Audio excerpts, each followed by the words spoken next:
If you think you have been kind, let me tell you, you are not. You are actually being afraid, and the world has been taking advantage of that fear for years. Today, I'm going to tell you 5 things no one in your life will ever say to your face because they don't want to lose access to you. But I don't need anything from you, so let's talk.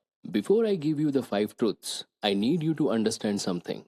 This video isn't an attack. This is a mirror. Stoicism, the philosophy of Marcus Aurelius, Seneca, Epictetus, these men didn't study weakness to mock it. They studied it to destroy it. And the greatest weakness they identified wasn't anger, wasn't laziness, wasn't even fear. It was the man who disguised his fear as generosity, the man who smiled when he wanted to scream, who said yes when everything inside him was screaming no, who helped not because he wanted to, but because he didn't know how to handle the consequences of saying no. That man is not kind, he is trapped. And Stoicism has 5 brutal, liberating truths for every version of that trap. Here they are. Truth number 1: your kindness has a price tag, and everyone around you already knows it. You think you give freely, you don't. Every act of kindness, the favor no one asked for, the help you gave when you were exhausted, the money you lent when you couldn't afford it, every single one came with an invisible expectation, acknowledgement, appreciation, a return favor. You just never admitted that to yourself. In this situation, Epictetus said, first decide who you want to be. And the hard truth is, a lot of what you call kindness isn't about the other person at all. It's about who you want to be seen as. The good guy, the reliable one, the one who always shows up. Not that virtue. That's reputation management. And people can feel the difference every single time. Truth number 2: every time you avoid conflict, you are not choosing peace, you are choosing to be disrespected. Think about this carefully.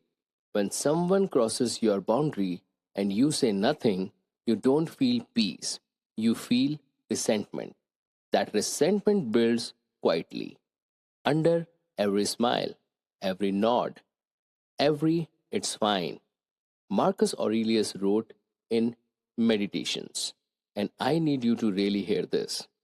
How much more grievous are the consequences of anger than the causes of it? He wasn't saying suppress your anger, believe me. He was saying deal with the thing before it becomes anger. The nice guy doesn't deal with it, he stores it, he kept it. And one day, that stored resentment comes out in the worst possible way. At the worst possible moment, on the wrong person, you are not a peaceful man. You are a pressurized man. And pressure always finds a way out. Now, I want to pause here for a second because I know some of you are watching this and thinking, okay, but I'm genuinely a good person. This doesn't apply to me. That thought right there is exactly what I'm talking about. The nice guy always thinks the truth are about someone else. If this is landing even a little, stay with me. The next 3 truths are where it gets real. And if you know someone who needs to hear this, send it to them. Don't explain it, just send it. Let the video do the talk. Rule number 3: people don't love your niceness, they use it. This is the one that hurts. The people closest to you, like friends, family, colleagues, they don't think of you as the kind one. They think of you as the reliable one, the one I can call when I need something. Seneca wrote this in a letter to Lucilius, one of the most uncomfortable line in all the Stoic philosophy. It is not that I am brave, It is that I have decided what is important to me. The nice guy has never made that decision, so everyone else has to make for him. They decide what's important to you. They decide your time isn't valuable. They decide your boundaries are not real because you told them through every action that you agree. Now, rule number 4: every yes you give without conviction destroys your respect, not slowly, but immediately. When you say yes to something you don't want to do, the other person can feel it. They see the hesitation, the slight pause, the eye that look away, and something shifts in how they see you. Not consciously, but the signal registers. This person doesn't have a spine. Epictetus was a slave, literally, owned by another man, and yet he was the freest person in Rome because he understood something that most men with a complete freedom never grasp. Your yes only has a power when your no is real. If you cannot say no, your yes means nothing to anyone, including your own self. Now, truth number 5, and this is the one that changes everything. You were never just kind, you were afraid. Afraid of rejection, afraid of abandonment, afraid of the version of yourself that people would love as easily. So you made yourself easy to love, and in doing so, you made yourself easy to use. Seneca said, he who is everywhere is actually nowhere. The nice guy tries to be everything to everyone, available to all, reliable to all, accommodating to all, and slowly he disappears. He doesn't know who is when he's alone. He doesn't know what he wants, what he believes, because he never had to.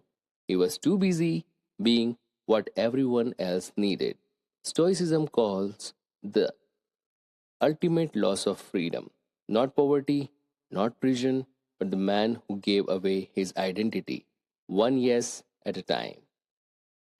So, what do you do with this? Stoicism doesn't tell you to become cold. Remember, it tells you to become clear. Clear about what you value, clear about what you will accept, clear about who you are when no one is watching. Marcus Aurelius, Emperor of Rome, the most powerful man who ever lived, wrote this to himself in his private journal, not for an audience. You have power over your mind, not outside events. Realize this, and you will find strength. He wrote it as a reminder because even emperors need to be reminded. The shift isn't from nice to brutal, it's from reactive to intentional. Instead of saying yes out of fear, it is about saying yes with your choice. That one difference changes everything. When you respond instead of reaction, when you choose instead of comply, when you speak from strength instead of silence, you become someone people admire. You become someone people respect, not the one they use. We just spoke about 5 brutal truths. Now I have one question. Which one hit you the hardest? Comment below. Not to please me, but because naming it is the first step to owning it. If this reads something in you, share it with the one person who needs to hear it. Don't explain it. They will understand. And if you want more of this real conversation, no filter, no motivation speeches, subscribe. New video next week. Until then, respond. Do not react.